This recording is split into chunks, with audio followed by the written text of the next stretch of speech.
వస్తాను మామయ్య గారు.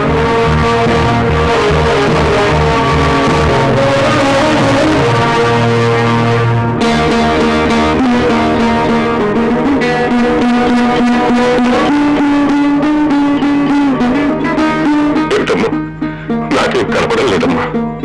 కళ్ళు తెచ్చుకోండి మీరు.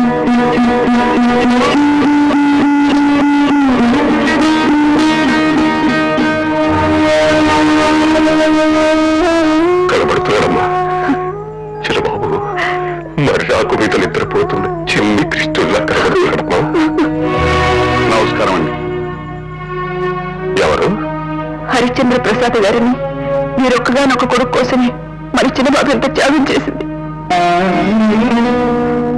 మీ అబ్బాయి దయ వల్ల మా అబ్బాయి ప్రాణం నిలిచింది. ఇది ఉంచండి. ఇది ఏమిటి బాబు? కొడిగట్టిన మా అబ్బాయి ప్రాణం నిలిపి మా వంశాన్ని నిలబెట్టిన మధుసూదన్ రావుకి సంతోషపూర్వకంగా ఇచ్చే కానుక. వాడికి మీరు ఇదివరకే పంపించాను, కానీ అతను చేసిన త్యాగానికి సాహసానికి విలువ కట్టే శక్తి నాకు లేదు. ప్రాణానికి ప్రమాదం అని తెలిసి కూడా ఈ నిర్ణయం తీసుకున్నందుకు అతనికి మరికొంత అనిపించింది. అతన్ని మా కంపెనీలో మేనేజర్గా అపాయింట్ చేస్తున్నాను. తీసుకోండి. చిరబాబు, ఆ చిరబాబు బ్రతుకుతాడంటారా బాబు? భగవంతుడు అన్నాడు, మంచికి ఎప్పుడూ చెడు జరగదు. ఈ త్యాగం వృధా పోదు. మామయ్య గారు, ఈ అమ్మాయి ప్రియని మన చిన్నబాబు స్నేహితురాలు. రాత్రి ఈ విషయం తెలిసిన దగ్గర నుంచి నిద్రాహారాలు మానేసి ఇక్కడే ఉంది. నాకిప్పుడు అందరి మనుషుల్లోనూ దేవుడు కనిపిస్తున్నాడమ్మా.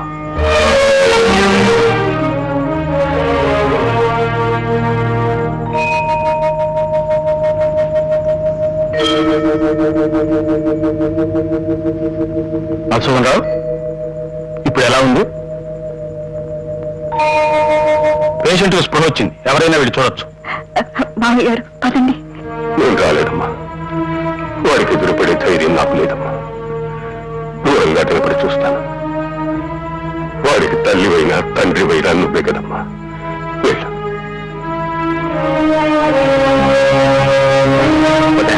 చిన్నబాబుకి ఎలా ఉంది చెప్పదు. ఎలా ఉన్నా? ఇప్పుడే స్పృహ వచ్చింది. ముందు నువ్వు వెళ్ళు తల్లి.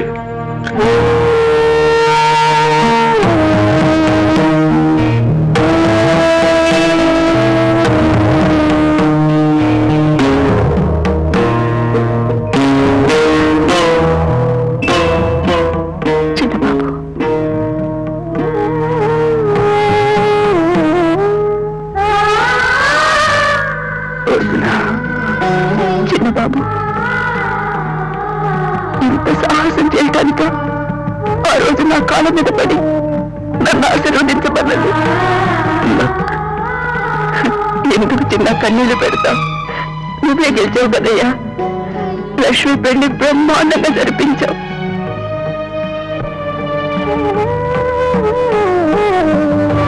అటు చూడు, నీకోసం ఎవరు వచ్చారు?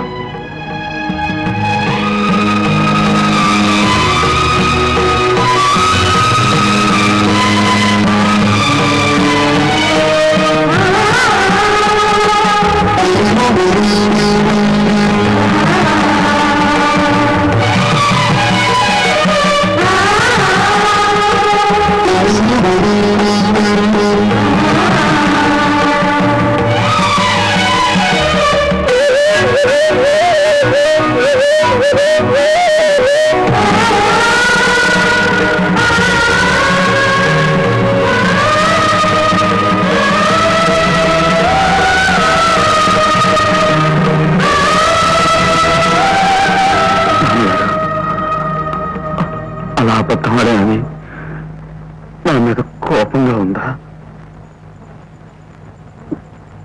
ఎంత ఎదిగిపోయావయ్యా,